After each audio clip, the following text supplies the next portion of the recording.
कौन जीता कौन हारा, किसने किसको मारा, बात इजराइल और ईरान के बीच हुए महायुद्ध की करेंगे। जीत हार के दावों की करेंगे। किसने इस युद्ध में किसको कितना मारा, किसे इस महायुद्ध में फायदा हुआ, किसे नुकसान हुआ, इस पर भी विस्तार से चर्चा की जाएगी। दोनों देश इस भीषण युद्ध के बाद अपनी अपनी जीत का जश्न मना रहे हैं, लेकिन कोई और भी है जो इस जीत का क्रेडिट ले रहा है। सब विजेता बने बैठे हैं, सभी पक्ष खुद को विजेता बता रहे हैं। फिर सवाल उठता है कि अगर सभी जीत गए तो हारा कौन? नमस्कार, न्यूज 18 के डिजिटल प्लेटफॉर्म पर आपका स्वागत है। मैं हूं आपके साथ कुसुम रावत। दो देश, 12 दिन की जंग, जीत के किरदार 3। ईरान, इजराइल और अमेरिका तीनों ही जीत का क्रेडिट ले रहे हैं। बहुत पहले से कहा जाता रहा है कि युद्ध शुरू करना आसान है, रोकना या खत्म करना कठिन। इजराइल और अमेरिका और ईरान के बीच 12 दिन के युद्ध के बाद सीज फायर का ऐलान भी हो गया, जहां सबने अपनी अपनी जीत का अब दावा कर रहे हैं। तो सवाल उठता है कि सब जीत रहे हैं तो इसमें हारा कौन? क्योंकि इजराइल कहता है कि उसने ईरान में अपना मकसद हासिल कर लिया, ईरान का परमाणु कार्यक्रम खत्म कर दिया। इसी तरह ईरान भी दावा कर रहा है कि उसने इजराइल और अमेरिका दोनों के सामने बिना झुके 12 दिन में युद्ध जीत लिया। ईरान तो कहता है कि उसने इजराइल को झुका दिया। वहीं ट्रंप है जो सीज फायर का मेडल खुद ही अपने गले में डालकर जीत का क्रेडिट ले रहे हैं। इस दावे के साथ ईरान अब कभी न्यूक्लियर साइट दोबारा नहीं बना पाएगा। तो फिर सवाल उठता है कि अगर इस जंग में सभी जीत गए हैं तो फिर हार कौन रहा है? किसकी हार हुई है? इजराइल ईरान जंग के बीच अमेरिकी राष्ट्रपति ट्रंप ने मंगलवार की सुबह सीज फायर का ऐलान किया। हालांकि ये कुछ घंटों में ही टूट गया था। 12 दिन तक चली इस जंग में कौन जीता कौन हारा, इसका फैसला तीनों देश अपने अपने हिसाब से कर रहे हैं, अपने अपने यहां नफा नुकसान से कर रहे हैं। इजराइल कह रहा है कि उसके सारे मकसद पूरे हो गए हैं। वहीं इजराइल के साथ 12 दिनों तक चले युद्ध में अपने सेना की कार्रवाई की यहां पर प्रशंसा की जा रही है। सवाल यह है कि अगर इस जंग में सभी जीत गए तो हारा कौन? ये सवाल बार बार उठ रहा है कि सब यहां पर जीत का दावा कर रहे हैं। इजराइल और ईरान के बीच सीज फायर के बावजूद दोनों देश एक दूसरे पर हमलावर हैं। लेकिन सवाल यह है कि इस जंग के नतीजे को लेकर कि 3 किरदार हैं। 12 दिन की वॉर में यहां पर कौन कौन जीता है? एक तरफ ईरान कह रहा है कि हम जीते, इजराइल कह रहा है कि हम जीते, और दूसरी तरफ जो है अमेरिका है जो जीत का पूरा क्रेडिट लेता हुआ नजर आ रहा है। 12 दिन तक चली इस लड़ाई में पहली बार इजराइल और ईरान के बीच सीधी टक्कर हुई, जिसके आखिर में अमेरिका ने इजराइल के पक्ष में उतरकर ईरान के परमाणु ठिकानों को पूरी तरीके से यहां पर तबाह करने का दावा किया। सीज फायर के बाद अब तीनों ही देश जीत के दावे कर रहे हैं। इजराइल जहां ईरान को परमाणु बम बनाने से रोककर खुश है, ईरान का दावा है कि इजराइल के साथ अमेरिका के उतरने के बावजूद ना उसके परमाणु कार्यक्रम को नुकसान पहुंचा, ना ही खामेनेई सत्ता से हटे। वहीं डोनाल्ड ट्रंप एक और युद्ध रुकवाने का श्रेय लूटकर झूम रहे हैं, जबकि दोनों पक्षों को ही नहीं लगता कि ये सीज फायर ज्यादा दिन तक चलेगा। कतर में जिस वक्त ईरान की मिसाइलें अमेरिकी सैन्य अड्डों पर बरस रही थी, तब तेहरान की सड़कों पर जश्न मनाया जा रहा था। लोग नाच रहे थे, इस बात से खुश दिख रहे थे कि उन्होंने एक ही लड़ाई में इजराइल और अमेरिका दोनों को ही निपटा दिया।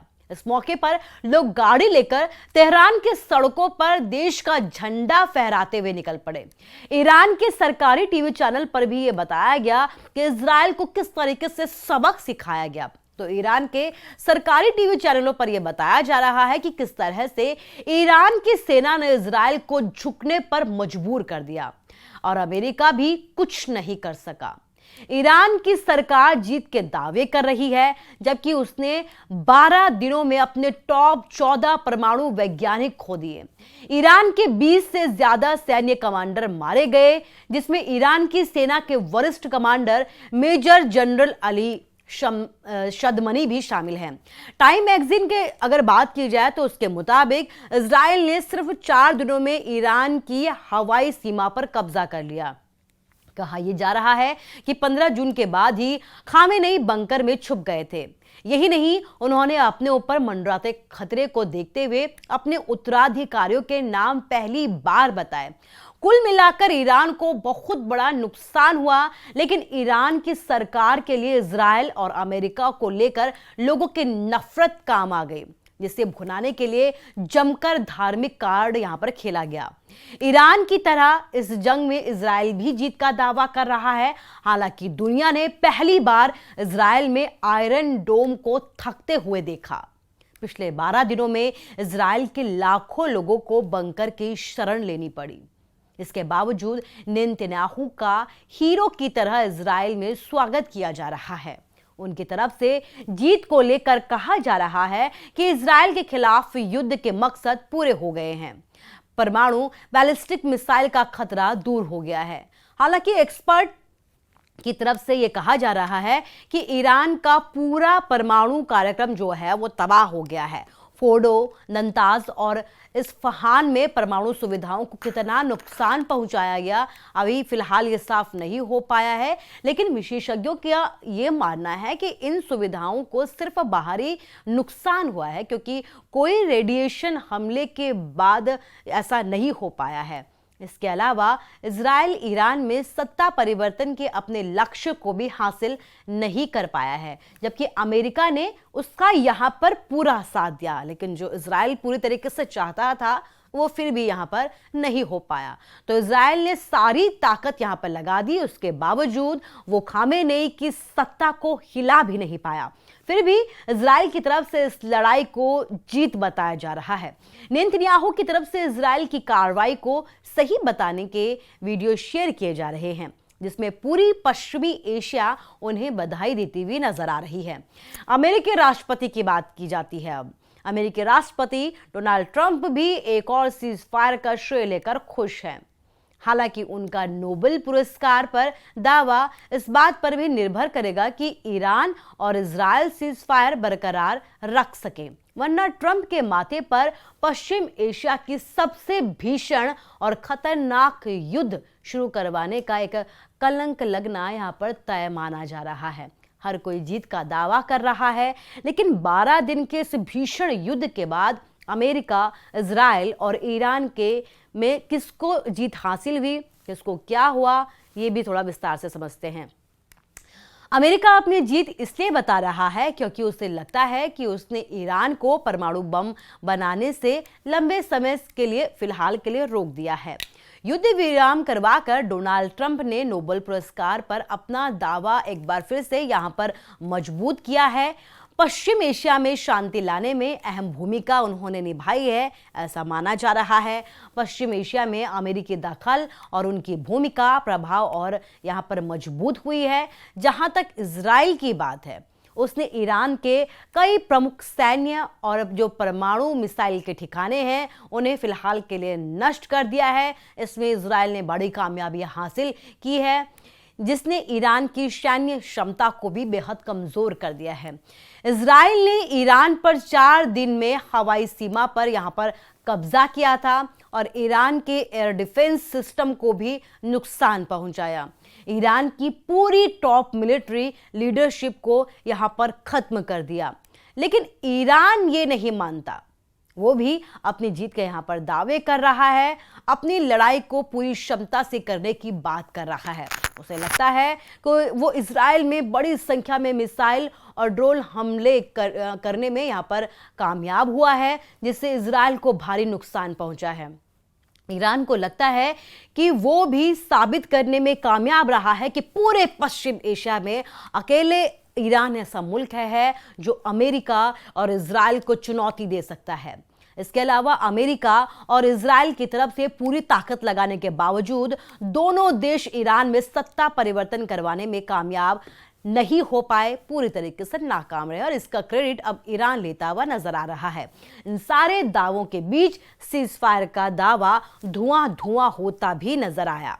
क्योंकि बड़ी खबर आपको बता दें कि जब सीज फायर हुआ, इस सीज फायर के कुछ देर बाद ही दोनों देशों ने एक दूसरे पर ताबड़तोड़ हमले किए। ईरान की तरफ से इजराइल पर हमला किया गया और इजराइल की तरफ से भी जवाबी कार्रवाई में ताबड़तोड़ मिसाइलें दागी गई, जिसके बाद ट्रंप भड़कते हुए भी नजर आए। उत्तरी ईरान के बोबोलसर में एयर डिफेंस सिस्टम कुछ जो है वो तबाह हो चुका है और ईरान के बोबोलसर में धमाके की लगातार आवाज़ सुनी गई थी। सीज फायर के बाद ईरान की न्यूज एजेंसी की तरफ से खबर आई कि इस खबर का मतलब क्या है। क्या सीज फायर के दावे के बावजूद अभी भी लड़ाई शांत नहीं हो पाई है? क्योंकि सीज फायर तो हो चुका था लेकिन लड़ाई शांत नहीं हुई थी, जिसके बाद ये सवाल उठने लगे थे कि ये कैसा सीज फायर, ये कैसी मध्यस्थता, ये शांति की कैसी बात।